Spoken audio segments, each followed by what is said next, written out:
तेलंगाना की न्यूज़ में अब तमाम के आखिर मकदमे बढ़ते हैं। खबर जाए वुमेन पुलिस स्टेशन विकाराबाद के सर्कल और एसआई को किया गया गिरफ्तार। बताया गया कि सीपी में शिकायत दर्ज किए जाने के बाद मामला रुश्वत का बताया गया। एक 498 के केस में विक्टिम से मांगी गई थी रकम, जिसके बाद वो एसीबी से अप्रोच हुआ और आज खुद सर्कल और एसआई हुए गिरफ्तार। अगर अभी तक आपने ये चैनल को सब्सक्राइब नहीं किया तो फौरी कल्याण आलमी मुल्क रियासत मुकामी खबरों के लिए देखते रहिए आपका अपना ఛానల్ తెలంగాణ తిక్కన్ న్యూస్। వచ్చింది ఇట్లా ఈ ఉమెన్ పోలీస్ స్టేషన్ వికారాబాద్లో ఆయన పైన ఒక వ్యక్తి ఇప్పుడు తాండూరులో ఉంటారు.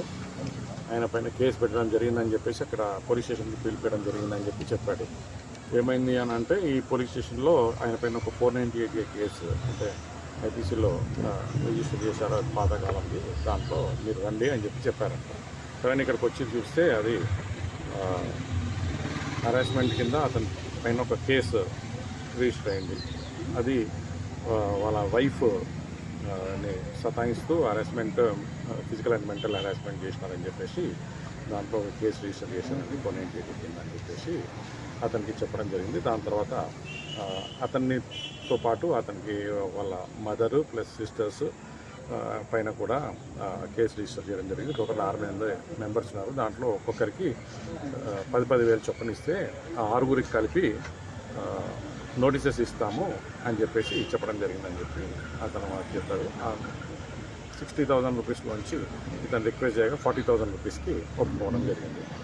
ఈ 40,000 రూపీస్ లంచంగా డిమాండ్ చేయడం జరిగిందని చెప్పేసి ఎవరు అని అంటే ఇక్కడ ఉన్న ఇన్స్పెక్టర్ గారు సరోజ గారు, తర్వాత ఎస్ఐ రాణి గారు ఇద్దరు కలిసి 40,000 రూపాయలు డిమాండ్ చేశారు.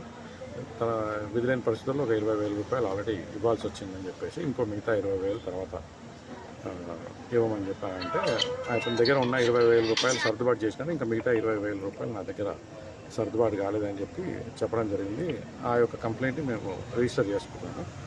రిజిస్టర్ చేసుకున్న తర్వాత వెరిఫై చేసుకున్న తర్వాత కొంచెం ఎవిడెన్సెస్ అవి కూడా మాకు లభ్యం అవ్వడం జరిగింది.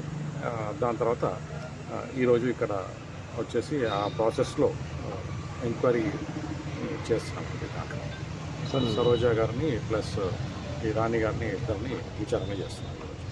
సార్ అమౌంట్ ఎట్లా ఇచ్చారు sir? Net amount by hand తీసుకున్నాను. క్యాష్ 20,000 తీసుకుంటాను. ఫస్ట్ ఆల్రెడీ తీసుకున్నారు. ఈరోజు మళ్ళీ ఇంకొక తర్వాత 20,000 రూపీస్ తర్వాత మళ్ళీ ఇవ్వమన్నారు. కానీ అతని దగ్గర లేకుండా మా దగ్గర వచ్చినప్పుడు అప్రోచ్ అయినప్పుడు ఆ 20,000 లేదంటే సరే అని చెప్పేసి ఆర్సీఓ కింద కేసు రిజిస్టర్ చేసుకుని వచ్చాం. టోటల్ 40,000లో 20,000 రూపీస్ ఒకసారి ఇచ్చారు. ప్రాపర్టీస్ ఏమైనా సీజ్ చేసేస్తారు, స్థాయికి మించి ఏమైనా గుర్తించారు? ఇప్పుడు ఆల్రెడీ అది మా ప్రొసీజర్ ప్రకారం హౌస్ సెర్చ్ అదంతా జరుగుతుందండి. అది ప్రొసీజర్ నడుస్తూ ఉంది. ఇంకా మొత్తం డీటెయిల్స్ అనేది రాలేదు. వచ్చిన తర్వాత అది వెరిఫై చేస్తామండి. వాళ్ళ ఫోన్స్లో మేము అది కూడా వెరిఫై చేయాలి. సార్ 20,000 ఎవరికి ఇచ్చారు సార్? సిఐకి, ఎస్ఐకి? ఇన్స్పెక్టర్ గారి ముందు ఎస్ఐ గారికి ఇవ్వడం జరిగింది. ఇద్దరు సమక్షంలోనే ఇచ్చాం. అంటే ఎవరు దొరికింది సార్? దాన్ని పట్టుకోవడం ఎవరు పట్టుకున్నారు అమౌంట్? అదే అండి, ఎస్ఐ గారు తీసుకున్నారు. ఇన్స్పెక్టర్ గారి సమక్షంలో ఆ రోజు 20,000 అని చెప్పి మాకు కంప్లైంట్ ఉంది. Thank you.